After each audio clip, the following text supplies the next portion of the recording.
Did you play? I don't think I have the aptitude, buddy. I think. That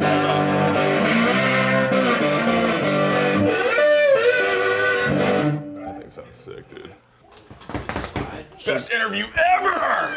I think I just got my calisthenics I in for haven't the even day. had caffeine yet.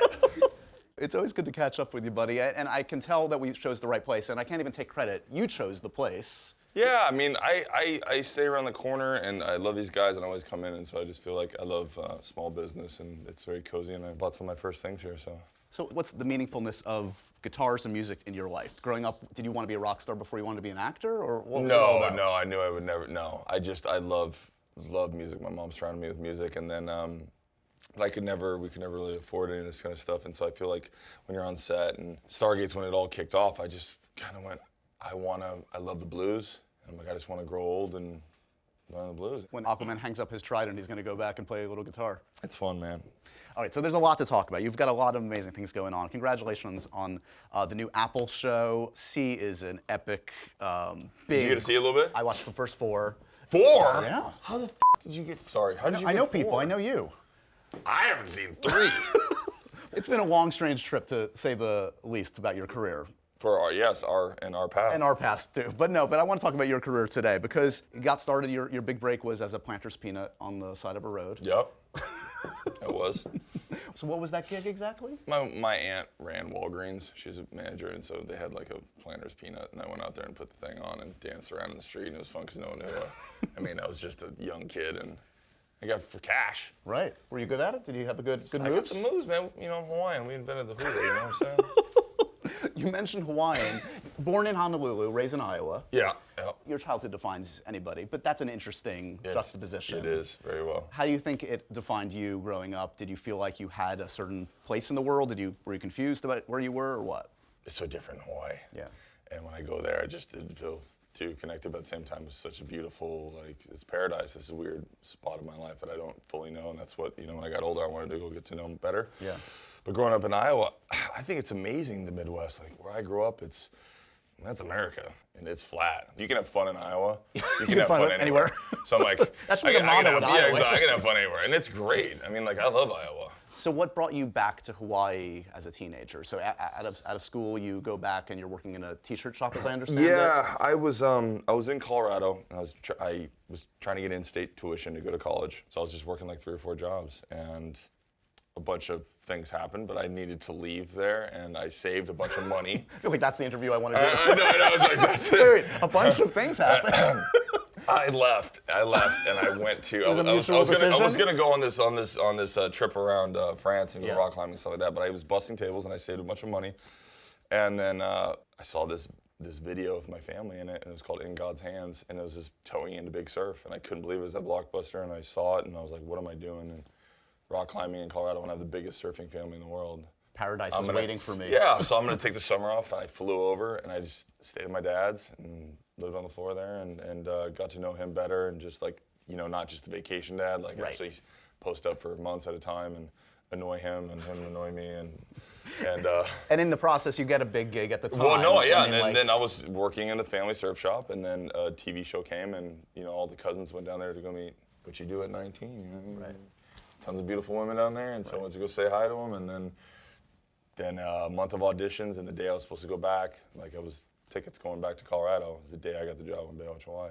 I guess as a 19-year-old, that's a dream. I mean, come on, that's a dream. Yeah, but from a kid from Iowa, you're like, I'm on what? I was a biology major, had some brains, you know what I mean? It was not planning on going to be on Baywatch, Hawaii. You're laughable. You know, Yes. especially but my whole family worked on, we did all the water safety, did a lot of cool things, Right. They were trying to change the whole Baywatch stigma, and I did whatever I wanted to. I'd watch a movie, I'd watch Fight Club, and then I'd go play a bunch of characters in that movie, or I'd watch Heat, and I'd just go play. They didn't care. Right. I would just mess around and So play. if I'm watching Baywatch, I can see you doing a little Heat, a little Michael Mann Heat on the show? They'd be like, I got 2 dead bodies on a sidewalk. Justine, Good Pacino. I'm That's sorry. pretty good. The damn chicken. It's overcooked. I mean, as a hardcore Heat fan, that's pretty impressive. So I would just see something and go I'd be you definitely see me going that's right. And I'd be doing weird shit. And That's amazing. and you'll see me just go oh, Momoa's just watching, You might as well use it. Yeah, so I just played, and then I thought it was always like this, and I flew into LA and I was living in a little studio and tried to go audition and meet agents, and no one would. It was just like, douche. Yeah, like 4 years of just like, no. Didn't go well. I'm like, I'm 20. I'm gonna go travel the world, and I was a big rock climber, so I just went to France, Tibet, Italy, all the things I wanted to do, and I just backpacked and climbed and everything I ever wanted to do. If it all failed, go back to school. You know what I mean? So say like something like Aquaman had come up at 25 and you had gotten it. Do you think you would have been able to handle that kind of? Oh no, it would have been bad. That would have been bad. Yeah. I'm really thankful, and I always kind of felt that if I did well in my career early, it would have just, I would have. You're just a little. I mean, you're wild now, but you're wild within constraints. Yeah, you know man, what your limits. You see it happen. You know what I mean? Like, you're just too young for that kind of stuff, and to get that kind of money thrown at you, it was good to keep me poor for a long time. What about Game of Thrones? At certain points in someone's career, the right character comes at the right time for the right person. It seems like this is what happened for you. Did it feel like when you landed that role, you knew what it could be for your career? No. You never think that a movie about dragons is gonna like do really well. When I finished Stargate Atlantis and I did 4 seasons of it, I was like, I don't want to do this kind of work. Like, it's just like I'm 26. I want to do movies. I want a shot at this. I've been hiding up in Canada, just doing a sci-fi show. No one knows me. Yep. But it taught me how to. That's why I direct, and that's why I can do all this stuff. And because I learned every day. I was like college, 4 years of like solid work. Yep. And I knew and was close with everyone. And then I had an accident where my face. Yeah, there's a bar fight, right? And so that really set me back, and I took a year off, and I had both the kids then, and it was spooky, That's major. major. If I didn't have a Neanderthal forehead, it wouldn't have an eyeball. Thanks, Dad.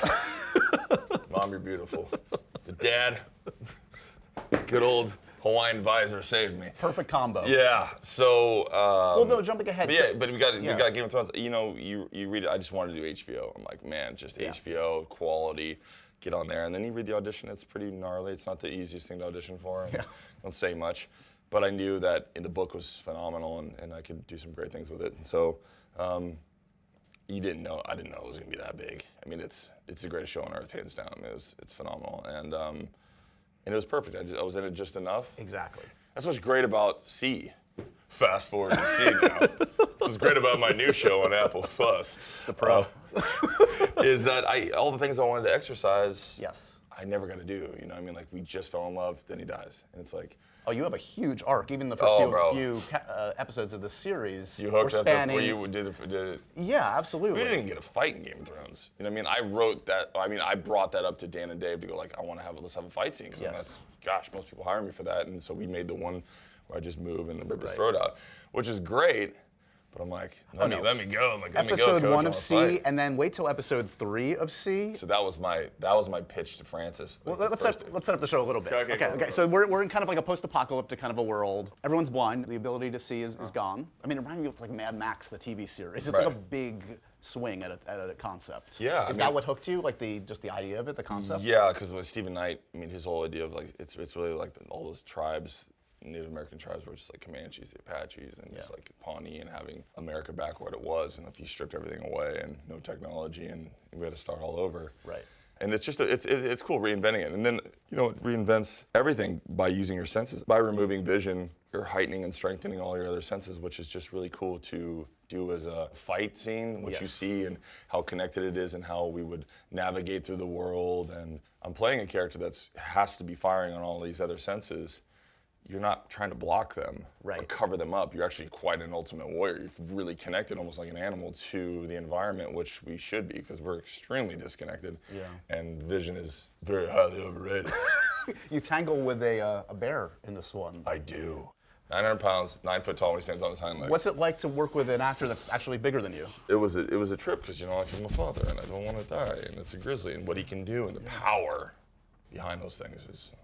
Amazing. Okay, so let me go back a little bit, because one thing I didn't hear on Game of Thrones, your relationship with Emilia, everybody loves. You guys, obviously this is a friendship that will stand the test of time. How much does the success of your run on that show, you think, rest on the chemistry and friendship you had with Emilia Clarke? Oh, no, I mean, Game of Thrones, no. The books are amazing. It has nothing to do with me and her friendship. No, I mean, no. Yeah. That's just a nice bonus. Yeah, exactly. The series was amazing because of me and Emilia. I'm saying, but like, I mean, that relationship needs to work. I mean, that's that tension and that's Yeah. no. Yeah, absolutely. Yeah. Thanks, buddy. Yeah, we'll see ya. We saw I think your live reaction to the end of Game of Thrones. So you were not a fan of where Dany ended up, safe to say? No. Do you No, think? I'm like, I blame John. I blame John. He could have loved her better. Have you told your No, buddy no, Kit? but it's Have you- funny. No, because it's a TV show. He And I writes it love himself, them. doesn't Yeah, he? no, and my best, like literally my best friends are David and Dan. So Right. I'm like, no, we're all close. So, and So who should have ended up on the Iron Throne? I don't know. It's good the way it ended. It would be cool to see Jason Momoa in a Star Wars film, wouldn't you say? Buddy, you know what I want to play? Well, Tell hold me. on. Can you guess? And it's already an established character. What are we doing? What's happening? Okay, I love that you're telling me all this, but we can't But I want to see your face. I want to see your face. Would that be cool? Yes, that would be amazing. Can Now, you we say imagine? it? Can you imagine like the one point you go like, and you do that? takes the- yeah, okay. And he takes the thing out and you go like, because think about who the dad is. Yeah, I got to I just gave the hint. I left just for did you. it, I just did it. I know, so it's up to you. What do you think? But I think it'd be sick, right? Yeah. Have you told that to any of the Star Wars powers that be? No, I just told that to you, Josh. So don't blab it and not like saying just go like anything. we can hint things and then make people guess. It's in there. If you listen to what I said, it's in there. Everyone's like, rewind. Don't even know what rewind is. Okay, we have to talk a little Aquaman at least. All right. You auditioned at first for Batman. You might be the only guy that was probably too big for the Batman costume. Ben's big. Ben's huge. Ben's a big guy. Ben's huge. Yeah. Did you know when you were doing the Batman audition that maybe this wasn't the right I fit? almost didn't go in. I thought this is dumb. Batman's not going to be my tint. There's no way we're hiring me to play Batman. Zach was very, very like, I want to see him. I want to see the tape. Bring him in. Yeah. And so I followed my agents. I was like, fine, I'll do it. But I just decided to do it in a total different way. That if Batman got mugged Right. by some people in an alleyway, like gangster walks up, puts his thing on, he just doesn't give two shits. And so I just played it that way because it was already an existing scene. Right. And it was just gonna be, it's just a booby trap. I knew it was a booby trap, so I just played it. Well, you clearly showed him something because he very soon after brings you back and says, Yeah. you're my Aquaman. Yeah. So it seems to me, judging from our past conversations and others you've had, you're always going to be indebted to Zach. Zack Snyder's your Totally, guy. man. He changed Totally. your life. Totally. So is that partially why when we spoke about a year ago and I brought up the Snyder Cut, you're like, yeah, I need to see that? Yeah, absolutely. But I have seen it, so I've seen the Snyder Cut, so. So what does that mean? Because the effects aren't done. Like you've seen his assemblage of footage and alternate takes, etc. Oh, do you think Zach couldn't finish it? You don't think he? I don't know. You tell me. He's finished. I mean, virtue. listen, man. Next question. Bro. Do you think we'll ever see it? Do you think the public will ever see it at this point? Because it seems like it's actually the groundswell has grown. And a year I ago, think I the would have public had my needs to see doubts. it. You know, I'm obviously indebted to Warner's and DC, and you know, I don't know how they feel about it, but I mean, Right. as a fan, I'm very, very happy that I got to see it. Does it feel like a totally different movie than the Justice League that was released? Yeah. Okay. Here's hoping. Okay. I know you went into Warner Brothers recently and talked about Aquaman 2, your take on it. Yep. I might be fired now, but But it seems like they responded to it. I mean, they're beautiful. I mean, like I went in to go, I love this character. This is how I see and would want it to move this way. Yeah. Let me just give a shot at it. And so I went in and pitched it. And I think, you know, Walter Amato and the DC was kind of like, you know, obviously he's like, you never know how to feel about that. It's Yeah. like your friend pitches you a show and you're like, oh, It's like that horrible thing where you go like, oh, it's gonna suck, but it is pleasant. They were all pleasantly surprised at, I think, how passionate I was about it. And obviously it's gonna have the original writer in there. And, Right. Yeah. I know you can't reveal anything about specifics, but like, what didn't you get to that you want to cover as the guy, the face on the poster? There's just a lot of family that I want to interweave, like just some family stuff. Okay. And I think it's a lot of things that we need to fix in this world, and it's the perfect superhero where it's like we're not fighting things out on another planet or things are. It's like we have our own superhero problems here. Yeah. That we can really shine a light on some things that need to be fixed, and I feel like it's the perfect character to like bring it on home. That segues nicely into one other topic I do want to bring up, which is your activism. When did that resonate with you as a kid? Was Yeah, environmental when I was a activism? or kid, something? there was an environmental class, and there was also, I wanted to be a marine biologist, and so we studied that in Iowa, and would go down to the Keys and then do the work back in Iowa. And it's always been connected, so it's really cool to kind of come full circle, to be able to speak on behalf of certain things, bring awareness to it. Try to find ways to make it fun. Right. I mean, ultimately, people aren't going to change unless it makes someone money, right? Unfortunately, but we need to stop the plastics. And so, there's a lot of stuff that we can do. Yep. And there's a lot of solutions to it. But people won't do it until it's like pushed to the absolute brink, but it's like time's ticking, man. Yeah. I don't like being preachy. I don't like being preached at. I feel like there's some ways we can change, and so I'm just trying to do it. You're doing my more way. than your part. Yeah. That's good stuff. But there's a lot of shit to do, so you just got to pick a couple. Yeah. You do have another superhero / supervillain in the family. I know. The new Catwoman, Zoe. That's amazing. Great Perfect casting. casting. Great casting. Did she even give you the heads up that she was auditioning? Oh yeah.